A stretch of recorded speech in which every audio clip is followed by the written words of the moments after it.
E aí quando a gente vê que os israelitas eles passaram, inclusive lá em Números 14, 34, e também em Números 32, verso 13, começou a se aproximar da terra prometida, eles encontraram, por exemplo, Og e Sion.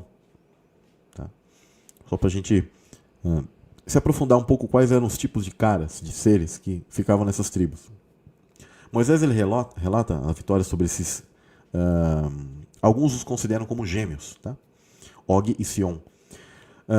Onde esses dois eles tinham dois reinos e eles agiram como um tipo de falange, de exército, na terra prometida, que era um obstáculo para Israel conquistar aquilo que seria sua herança daquela época. Tá? Algumas pessoas que elas pensam que a promessa de Deus não se cumpriu em Israel, que hoje eles não estariam em todas essas regiões. Na verdade, a promessa se cumpriu, eles a conquistaram, eu tenho até uma live que eu falo sobre isso, mas depois, pela própria rebeldia, eles acabaram sendo espalhados e tal, e essa promessa já se cumpriu. Tem gente que ainda diz que ela terá que se cumprir, e não é assim, já se cumpriu, pessoal. Tá? Isso daí já se cumpriu. Agora, a grande verdadeira herança que nós temos, a gente chama de Nova Terra, a Bíblia chama de Nova Terra, é um local muito além deste mundo, onde nós passaremos desta para melhor, com uma nova natureza. Por isso que a Escritura fala que carne e sangue não herdam o reino de Deus. O reino eterno, ele é outro nível, não é mais isso aqui. Tá? Então a gente vai se deparar com os gigantes de Canaã. Cananeus, Canaã, filho Néfilim, tá? Por epigenética, e a gente vai explicar um pouco depois sobre essa questão de telegonia e tudo mais para frente aqui da live. Como que nasceu Samuel um Nephilim de alguém, Han, ou Can, né, chama em português. Can era Nephilim? Não, ele não era um Nephilim. Mas ele possuía, sim, em si, a predisposição genética, porque no ser humano isso já está. Depois eu vou falar assim, sobre a telegonia e sobre a questão do que ocorreu lá no Éden. Não vou ficar dando detalhes, mas a partir dali, essa questão do gene maligno, ele fica também encriptado no gene humano. Por isso, por epigenética, através de relações incestuosas e relações de muitas profanações, coisas completamente promíscuas, é possível sim, como eu já falei em vários materiais, em várias lives, desencadear o nascimento de seres malignos como estes que a gente começou a observar na história bíblica.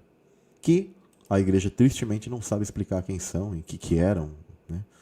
Poxa, né? Só eles estudarem.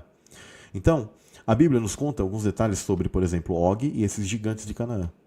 Og dormia em uma cama de ferro que tinha em torno de 13,5 pés, que é 4 metros e pouco, tá, pessoal?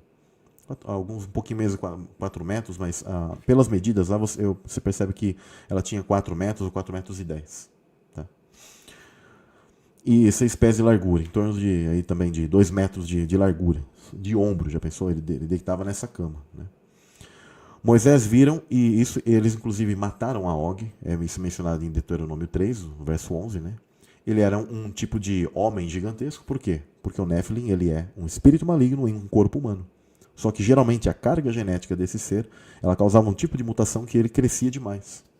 Tá? Entre outros tipos de coisas, como por exemplo força, a vocação, digamos assim, para o maligno, né? Claro, porque é um demônio que está ali, só que ele está em corpo humano. Então ele tinha um tipo de...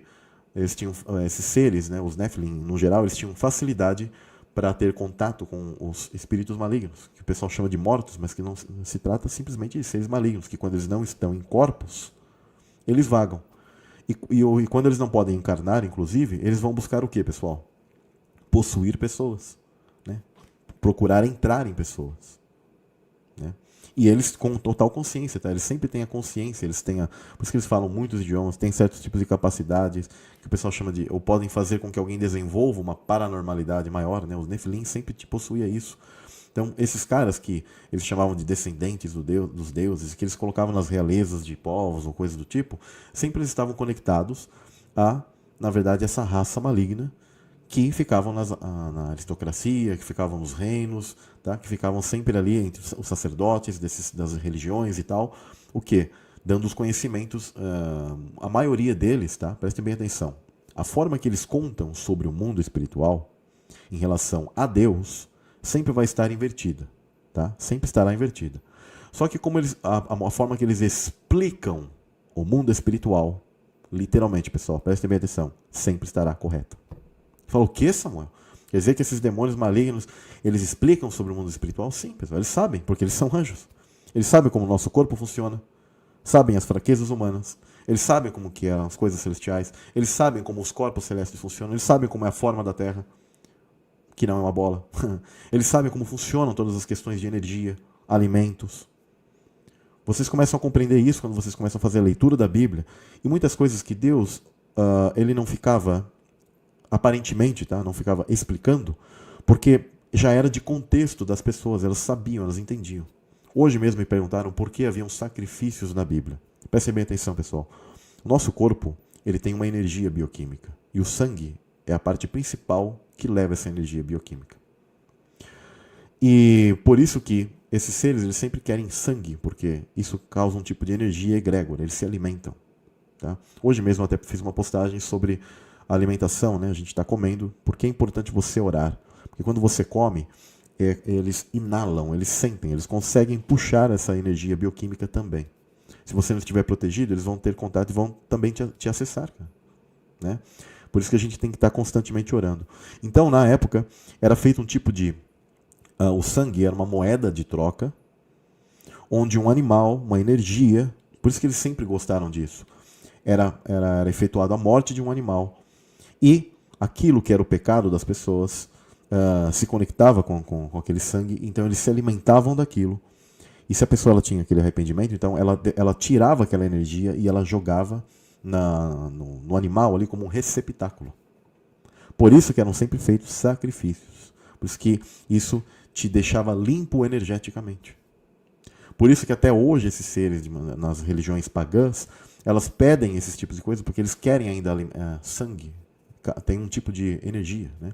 Alguns já até conhecem a questão do adenocromo, não vou falar agora aqui, para não causar problemas talvez para a live, porque eles não gostam muito que falam sobre essas coisas, né? Que falem sobre questão de canibalismo, pessoas que bebem o sangue, etc., vampirismo.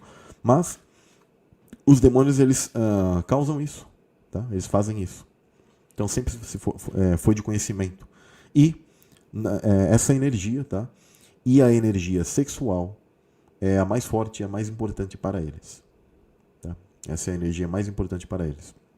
Porque ela dá vida. Ela alimenta, dá prazer, dá vários tipos de sensações para eles. Né?